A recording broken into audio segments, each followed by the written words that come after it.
Hari ini kita akan mendengarkan firman Tuhan dan membaca bersama yang pokok bacaannya terambil dari Injil Markus pasal 1 ayat 21 hingga 22. Bunyinya demikian. Yesus dalam rumah ibadat di Kapernaum. Mereka tiba di Kapernaum. Setelah hari Sabat mulai, Yesus segera masuk ke dalam rumah ibadat dan mengajar. Mereka takjub mendengar pengajarannya, sebab ia mengajar mereka sebagai orang yang berkuasa, tidak seperti ahli-ahli Taurat. Dan ada ayat bandingannya kita baca di dalam Injil Matius pasal 7 ayat 28. Matius 7 ayat 28 bunyinya demikian. Dan setelah Yesus mengakhiri perkataan ini, takjublah orang banyak itu mendengar pengajarannya. Ayat 29, sebab ia mengajar mereka sebagai orang yang berkuasa, tidak seperti ahli-ahli Taurat mereka. Dan memang ada sambungan lagi di dalam Injil Lukas pasal 4 sebagai paralel daripada ayat ini. Injil Lukas pasal 4 ayatnya yang ke-31 hingga 32 bunyinya demikian. Kemudian Yesus pergi ke Kapernaum, sebuah kota di Galilea, lalu mengajar di situ pada hari-hari Sabat. Mereka takjub mendengar pengajarannya, sebab perkataannya penuh kuasa. Ya, saudaraku yang terkasih, kita mau melihat di sini tema dari bacaan kita adalah iman yang reformatif. Saudaraku yang terkasih, kita mau memperhatikan apa itu iman yang reformatif. Kata reformatif itu sendiri memberikan gambaran tentang perubahan. Ya, perubahan yang disebabkan oleh adanya sumber kekuatan kebenaran yang hadir di tengah umat manusia. Saudaraku yang terkasih, kita mau memperhatikan bagaimana sumber daripada reformatif itu sendiri. Di dalam kehadiran Yesus Kristus, khususnya dalam bacaan ini, kita melihat Yesus hadir dan mengajar di bait-bait Allah. Pengajaran Yesus menakjubkan banyak orang. Nah, saudaraku yang terkasih, apa itu artinya menakjubkan? Ini yang kita harus dalami dan kita harus mengerti. Menakjubkan, yang membuat orang takjub mendengar pengajaran Yesus Kristus. Nah, saudaraku yang terkasih, mari kita mau melihat satu persatu bahwa menakjubkan di sini di dalam teks bahasa Yunani Alkitab dikatakan kata menakjubkan memakai kata ekspleso. Ya, kata ekspleso ini memang diterjemahkan menakjubkan. Namun di dalam sinonimnya itu ada kata gempar. Jadi kalau kita mau memperhatikan kata ini gempar atau menakjubkan itu artinya membuat satu kota atau daerah di mana Yesus hadir itu, khususnya daerah Galilea pada saat itu, membuat seluruh penduduk di situ mendengar pengajaran Yesus, mereka semua takjub atau gempar. Ya, gempar itu artinya ada satu respon yang keluar dari hati yang paling dalam, bahwa mereka semua itu terheran-heran dan tentunya arahnya adalah positif, ya, transformatif. Jadi transformatif itu adalah reformatif yang mengubahkan. Jadi kalau kata reformatif itu sendiri, itu artinya mengubah dalam arah tatanan yang dibangun, transformatif. Nah, di sini kita mau memperhatikan bagaimana apa yang kita sudah lihat dari tema tadi, bahwa iman yang reformatif. Jadi iman yang reformatif di sini kita memahami dari dasarnya adalah terjadinya kegemparan atau ketakjuban oleh karena kehadiran Yesus Kristus. Saudara yang terkasih, ini pertama kita pahami dulu bahwa Yesus Kristus, kehadiran Yesus Kristus di muka bumi ini membawa kegemparan bagi generasi manusia. Ya, sejak mulanya Yesus hadir sampai hari ini, selalu terjadi kegemparan, ketakjuban, karya-karyanya, kuasanya, pengajarannya, kasihnya kepada umat manusia. Jadi di sini kita melihat bahwa di sini reformatifnya seperti itu. Kegemparan, kesukaan. Nah, jadi kita lihat dari teks bacaan ini bahwa sesungguhnya kehadiran Yesus Kristus itu hanya membawa dua dampak. Ya. Dampak yang pertama adalah kegemparan atau ketakjuban bagi semua orang yang merindukan perubahan. Orang-orang yang menanti-nantikan, memimpi-mimpikan perubahan hidup supaya hidup ini lebih baik, itu mereka akan takjub dengan kehadiran Yesus. Bahkan bukan saja pribadinya, tapi pengajarannya pun menakjubkan. Nah, nanti kita akan melihat apa itu pengajaran yang menakjubkan. Tapi kita harus perhatikan dasarnya pertama bahwa kehadiran Yesus di muka bumi ini selalu mendatangkan ketakjuban. Dan itulah era Yesus Kristus. Nah, saudara yang terkasih, orang-orang yang menantikan perubahan inilah yang takjub. Tetapi sisi yang lain, orang-orang yang tidak mengharapkan perubahan, yang hanya hidup di dalam kegelapan, mereka justru mengalami keguncangan. Nah ini jadi hanya dua. Jadi dua kondisi situasi di tengah hidup manusia ketika Yesus hadir di muka bumi. Kita ada dalam udara Natal, dan tentunya di dalam udara Natal ini akan berbicara tentang kehadiran Yesus. Saya mau menyampaikan tentang bagaimana kehadiran Yesus itu mempunyai dampak yang besar, ya. Pertama kita sudah lihat tadi ketakjuban, tapi yang kedua terjadi keguncangan. Nah, di dalam bagian teks pada Injil Matius pasal 2 dulu kita mau memperhatikan Injil Matius pasal 2 ayat yang ketiga. Injil Matius pasal 2 ayat ketiga bunyinya demikian. Ketika Raja Herodes mendengar hal itu, terkejutlah ia beserta seluruh Yerusalem. Apa itu? Terkejut. Herodes adalah seorang raja yang ada di Yerusalem.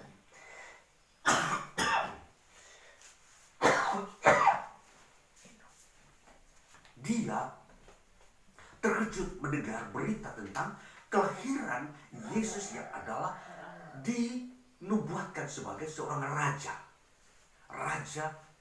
Israel. Herodes terkejut.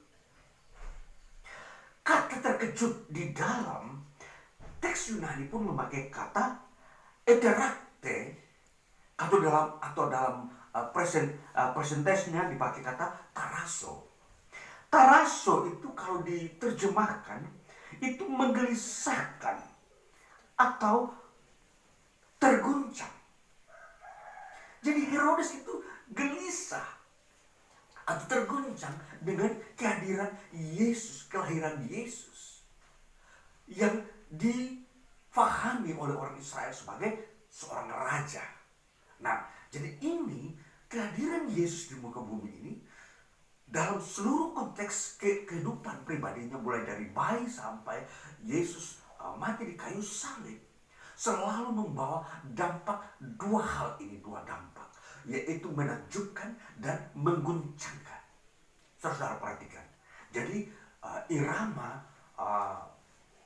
yang ada kita lihat di dunia saat ini, bahwa tidak pernah situasi itu dalam keadaan diam atau sunyi, atau dalam katakanlah dalam kondisi tidak ada respons, membisu. Jadi ini saudara-saudaraku, Kita perhatikan bahwa kehadiran Yesus selalu memberi suatu dampak. Dampak yang satu positif bagi orang yang rindu akan kerajaan Allah, dan dampak negatif bagi manusia yang tidak mau rindu akan kerajaan Allah. Nah, itulah yang kita lihat. Jadi kita harus pahami, di dunia ini selalu ada dua kondisi manusia dengan kehadiran Yesus. Satu menggembarkan dan yang satu menggoncangkan. Jadi kalau kita sudah tahu orang yang begitu takjub itu adalah orang yang menanti-nantikan reformatif atau menantikan perubahan hidup di mana berkat Tuhan akan dia dapatkan. Nah, ini yang kita harus ketahui. Jadi kita lanjutkan bahwa apa yang membuat pengajaran Yesus itu reformatif, yang menakjubkan banyak orang, yang membuat orang lain itu gempar dan merasa diangkat dari tempat duduknya untuk berdiri dan segera menuju kepada perubahan. Ini yang kita mau memperhatikan, di mana letaknya dan di mana isi pengajarannya. Di dalam bagian Injil Matius pasal yang kelima, di situ dikatakan mulai pasal 5 sampai pasal 7 ada 3 pasal. Di situ ada kurang lebih ada 109 ayat. Di dalam bagian 3 pasal ini, disitulah pengajaran Yesus yang menakjubkan. Ini saudara-saudaraku, kita mulai pasal 5. Dikatakan di dalam pasal yang kelima, mulai di situ dari pasal 5 sampai pasal 7 itu ada 8 anak tangga. Saya bagikan dalam 8 anak tangga. Jadi dengan kata lain bahwa setiap bagian itu, setiap poin-poin itu merupakan tangga-tangga yang akan kita lewati, yang kita akan naiki untuk sampai kepada kesempurnaan yang disebut menakjubkan. Nah, kita mau memperhatikan bagian tangga yang pertama di dalam pasal 5 ayat 1 sampai 12. Di situ ada 10 ajaran mengenai ucapan bahagia. Itu ada 10 poin. Dan di situ merupakan tangga, dikatakan tangga pertama, penyampaian pertama di dalam pengajaran Yesus. Dikatakan ucapan bahagia. Nanti bagian-bagian ini saya akan sampaikan di dalam uraian-uraian tersendiri lagi untuk kita melihat kedalamannya. Yang penting di sini kita sudah mengerti dulu bahwa yang menakjubkan ini ajaran Yesus. Di sini ada 8 anak tangga. Yang pertama sudah disampaikan tadi, ucapan bahagia. Yang kedua dikatakan sebagai status orang percaya yang dikatakan pada ayat 13 dan sampai 16 yang disebut garam dan terang. Ini menakjubkan sekali. Dan ini membuat orang yang mendengarkannya menjadi orang yang optimis, yang mempunyai semangat, yang mempunyai kebangkitan kembali untuk hidup di dalam kebenaran. Selanjutnya, kemudian dikatakan bagian yang ketiga, tangga yang ketiga dikatakan bagaimana mengenal Yesus dan hukum Taurat. Itu bagian tangga yang ketiga. Di situ pun ada 8 item atau 8 poin yang akan kita perhatikan mengenai Yesus dan hukum Taurat. Di sini pun terjadi reformatif, terjadi pembaruan bagaimana mengenal Yesus yang lebih tinggi daripada hukum Taurat. Dan inilah yang disebut reformatif. Bahwa reformatif itu selalu membawa suatu kemajuan. Kalau manusia sebelumnya ada di dalam sebuah tekanan beban berat, maka kalau reformatif itu akan membebaskan. Itu maksudnya. Jadi iman yang reformatif adalah iman yang memerdekakan manusia dari belenggu dosa dan hukum-hukum yang memberatkan, yang membuat manusia tidak berdaya melakukannya. Ini yang disebut reformatif. Jadi tentunya pemahaman ini bahwa kita hidup dalam anugerah. Jadi anugerah itu adalah iman yang reformatif. Iman di mana di situ kita dibangun atas kuasa Yesus Kristus, kuasa Allah yang ada di dalam Yesus Kristus. Jadi di sini reformatifnya seperti itu. Jadi iman kita sekarang ini kita harus terus memperhatikannya supaya dia selalu ada di dalam kemajuan, pembaruan atau pertumbuhan. Itu yang disebut reformatif. Jadi kehadiran Yesus Kristus di bumi ini selalu mengarahkan manusia kepada reformatif, pertumbuhan, pembaharuan. Nah, jadi bagian yang keempat dikatakan bagian pada pasal-pasal berikutnya yang dikatakan ibadah dan doa itu di dalam pasal 6. Pasal 6 itu dari ayat pertama hingga ayatnya yang ke 18 itu ada di dalam sebuah ibadah dan doa. Bagaimana ibadah dan doa itu mengalami reformatif. Ibadah sudah tidak lagi palsu. Ibadah sudah tidak lagi munafik. Dan juga doa tidak lagi asal-asalan. Tetapi doa yang mengarahkan kepada sasaran. Yang Tuhan Yesus ajarkan sebagai doa Bapa kami. Itu doa yang transformatif, yang reformatif. Doa yang sesuai dengan kehendak Allah. Ini yang kita perhatikan apa yang Yesus ajarkan sehingga banyak orang mengalami kegentaran dan takjub akan ajarannya. Dan kemudian kita melihat pada bagian yang berikutnya soal bagaimana menata harta dan kehidupan. Pada pasal yang ke-6 juga ayat 19 hal mengumpulkan harta hingga pasal atau hingga ayat yang ke 34 itu 19 hingga 34 bagaimana itu bagian daripada Yesus mengajarkan bagaimana manusia mengelola harta atau menilai harta dibandingkan dengan kehidupan dia dalam kerajaan surga. Nah ini juga mengalami reformatif. Bagaimana manusia yang mencintai kerajaan Allah, dia bisa mengerti posisi daripada kerajaan Allah dan posisi daripada harta. Bahwa kerajaan Allah lebih tinggi daripada harta. Itu adalah reformatif. Kalau orang menempatkan harta lebih tinggi daripada daripada kerajaan Allah, itu tidak reformatif. Jadi reformatif itu perubahan. Manusia menempatkan hal yang tertinggi itu pada posisi yang tepat. Jadi kerajaan Allah adalah posisi yang tertinggi, bukan harta. Ini reformatif. Jadi iman yang reformatif inilah seperti ini. Memandang kerajaan Allah itu lebih tinggi. Kemudian kita mau memperhatikan lagi hukum dan keadilan pada pasal yang ke-7. Ini pasal yang terakhir yang dikatakan di situ bagaimana hukum dan keadilan itu setiap orang dapat menerapkan itu dengan tepat. Jadi dimulai katakan jangan kamu menghakimi supaya kamu tidak dihakimi. Jadi di sini terjadi reformatif. Orang tidak menghakimi sembarangan sesamanya. Dan itu tidak ada haknya orang menghakimi sesamanya. Nah, itulah reformatif. Jadi iman reformatif itu adalah iman yang menempatkan manusia atau seseorang itu pada posisi sebenarnya. Jadi bagaimana dia mengenal hukum, bagaimana dia mengenal keadilan.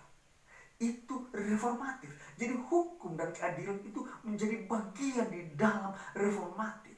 Seseorang ketika percaya Yesus, dia akan diajarkan oleh Tuhan, oleh Roh Kudus sendiri tentang bagaimana mengerti hukum dan keadilan bagi dirinya sendiri dan di tengah banyak orang. Dan lalu yang kemudian yang berikutnya tentang kekudusan. Jadi kekudusan ini juga tidaklah barang murahan. Kekudusan ini didapatkan dari Tuhan. Jadi bisa dihargai, bisa dipelihara apa yang kudus. Jadi tidak dihambur-hamburkan. atau tidak dianggap sepele hal yang kudus itu. Nah ini saudara-saudara, dan ini yang kita mau memperhatikan, ini yang membuat orang takjub, gempar, terjadi reformatif. Dan yang terakhir di bagian berikutnya, hal pengajaran sesat.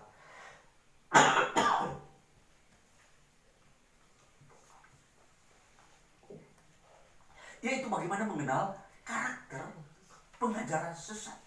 Nah, jadi di sini memang Tuhan Yesus mau mengajarkan supaya jangan setiap orang mudah disesatkan oleh pengajar-pengajar sesat yang mengajarkan hal-hal yang mirip dengan kerajaan Allah, tetapi sesungguhnya itu bukan kerajaan Allah. Mereka mengajarkan hukum-hukum, tetapi hukum-hukum yang tidak memerdekakan, tetapi hukum yang menjerat manusia ke dalam kesengsaraan. Mereka mengajarkan masa depan, tapi masa depan yang tidak bisa dijangkau, tidak bisa terwujud. Ini adalah pengajar-pengajar sesat. Jadi di sinilah banyak orang takjub melihat rahasia-rahasia kerajaan Allah yang dibukakan oleh Yesus. Dan Yesus menyampaikan, mengajarkan itu seperti seorang yang berkuasa. Dan seolah-olah dengan kata lain bahwa kalau terjemahan ini dikatakan bahwa dialah yang memiliki pengetahuan ini satu-satunya. Tidak ada orang lain yang memiliki pengetahuan seperti apa yang Yesus punyai. Itulah sebabnya banyak orang menimba ilmu daripada Yesus Kristus. Mereka menerimanya dan mendalami dan melakukannya dan membawa pembaruan dan kebahagiaan. Ini yang kita mau mengerti tentang ketakjuban reformatif. Jadi reformatif di sini kita harus ada di dalam 8 anak tangga. Tangga-tangga ini terus kita harus pelajari. Mulai daripada pasal 5 itu kita akan memperhatikan bagaimana ucapan bahagia itu sesungguhnya itu harus memang kita mengerti. Bagaimana kita menjadi orang yang berbahagia di dunia ini. Orang yang berkenan di hadapan Allah, itulah orang yang berbahagia. Jadi disinilah aturan-aturan kerajaan Allah, aturan-aturan di mana Tuhan Yesus tetapkan, ajarkan, itulah yang menjadi dasar pokok kebahagiaan. Ini yang menakjubkan. Setiap orang di bumi ini ingin mendapatkan kebahagiaan. Ingat, kebahagiaan tidak didapatkan dari kekayaan, tidak didapatkan dari jabatan, tidak didapatkan dari kesuksesan, tetapi kebahagiaan didapatkan dari kehadiran kita atau penyerahan kita kepada Yesus Kristus. Kita menerima firman-Nya, itulah yang mendatangkan kebahagiaan.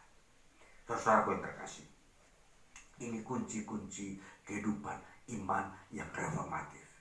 Nanti kita akan melihat dalam uraian-uraian berikutnya. Yang penting di sini kita mau dibawa bahwa dibukakan bagaimana Yesus datang ke dunia ini membawa pembaharuan. Yesus datang di sini dengan kata lain, kalau kita memakai bahasa praktisnya adalah membawa berkat. Ya, jadi berkat itu luas. Dia menyangkut hal-hal materi, hal jiwa, hal kesehatan, hal kemakmuran, hal sejahtera. Ini yang kita bisa simpulkan dengan pembaharuan. Jadi kehadiran Yesus, kedatangan Yesus Kristus itu kehendak Allah. Allah mengasihi umat manusia. Allah mau membuat manusia itu berbahagia dan mau menikmati kerajaannya, baik yang ada di bumi ini maupun sebentar ketika akhir zaman itu tiba. Dan semua ini menjadi bagian daripada berita Injil. Jadi Injil yang kita pelajari, yang kita kenal ini, itu mengajarkan dan berbicara tentang kehendak Allah, di mana di dalamnya ada kasih Allah kepada seluruh umat manusia. Sehingga ini diperuntukkan untuk semua orang, siapapun yang merindukan akan kebahagiaan, boleh diizinkan atau dipersilahkan datang dan terimalah Yesus Kristus. Di situ sumbernya, sumber berkat Allah di dalam Tuhan Yesus Kristus. Saudara yang terkasih, jadi di sini kita mau memperhatikan tentang pembaruan reformatif. Jadi iman yang kita punya ini adalah bersifat reformatif. Jadi pembaruan tidak boleh kita tetap ada di dalam sebuah keterpurukan. Itu iman yang seperti itu adalah iman yang masih belum mau menerima atau memberi respon kepada Kristus Yesus. Jadi memberikan tanggapan kepada firman Tuhan, kepada ajakan Yesus Kristus, itu akan menghasilkan iman yang reformatif, pembaruan hidup. Maka kalau seseorang sepanjang dia belajar di dunia ini, dimulai sekolah dari SD sampai di perguruan tinggi, dia mempunyai tujuan. Ya, dia mendapatkan kehidupan atau pekerjaan dalam konsepnya bahwa dia bisa hidup melalui hasil pekerjaannya. Ini reformatif. Tidak mungkin seorang sekolah dia dengan mempunyai tujuan lalu menganggur, duduk-duduk saja. Begitu tidak, itu tidak reformatif. Jadi reformatif itu sebenarnya konsep utamanya adalah supaya terjadi pembaharuan. Hidup manusia itu mengalami pertumbuhan di dalam kualitasnya. Itu reformatif. Jadi berbicara reformatif itu berbicara tentang pembangunan hidup. Jadi di situ orang akan melihat bagaimana hidup itu dibangun secara benar dan positif. Dan itu akan mendatangkan damai sejahtera. Ini kita harus pahami. Jadi iman ini bukan barang yang hanya dipajang begitu saja. Iman bukan hal-hal yang hanya sebagai tempelan untuk dilihat, bukan. Dia mempunyai pengaruh terhadap hidup manusia. Jadi di mana iman yang kau punyai itu akan mempengaruhi hidupmu. Kalau iman yang kau pakai iman reformatif, itu akan membawa pembaruan dalam hidupmu. Pembaruan inilah yang dinanti-nantikan. Kalau engkau menganggap remeh iman, maka engkau tidak akan mengalami pembaruan. Jadi kunci pembaruan hidup itu ada di dalam iman, bukan pengetahuan. Pengetahuan itu bagaikan sebuah, kalau kita ibaratkan kaki kita ada dua. Yang satu boleh kata kita bilang iman, yang satu disebut pengetahuan. Jadi pengetahuan dengan iman itu dia saling memperlengkapi untuk memajukan kehidupan manusia. Maka Yesus datang mengajarkan dua unsur ini, kerajaan Allah dan kehidupan manusia di dunia. Salah satunya dikatakan soal bagaimana mengelola keuangan. Nah, itu salah satu bagian daripada reformatif. Jadi hidup manusia di dunia ini, reformatif itu menyangkut baik rohani dan jasmani. Jadi iman yang reformatif ini iman yang kontekstual, iman yang dibutuhkan, sangat-sangat dibutuhkan oleh manusia dan generasinya di dalam membangun hidup manusia. Tanpa firman Tuhan, maka pembaruan yang dirindukan oleh manusia tidak akan tercapai. Karena dalam firman Tuhan hanya ada unsur keilahian, ada ketuhanan di situ. Ada kuasa dari surga di situ. Jadi di sini mari kita memperhatikan hal-hal iman. Iman itu akan memperlengkapi hidup kita. Jadi mari kita masuk di dalam hidup kita, memasuki udara Natal ini dengan tahun baru. Kita akan beberapa hari lagi, dan di sini kita mau memperhatikan bahwa iman reformatif ini, iman yang membangun hidup manusia ini sangat kita butuhkan. Perhatikan ini. Jadi dari dasar-dasarnya ada 8 anak tangga. Nanti satu waktu saya akan lanjutkan pembahasan bagaimana anak tangga pertama dengan ucapan bahagia, di mana 10 poin, 10 ajaran Yesus tentang ucapan bahagia ini menjadi anak tangga pertama untuk membawa kita kepada iman yang reformatif. Tuhan Yesus memberkati kita di dalam hari-hari kita dan kerja kita. Haleluya. Amin.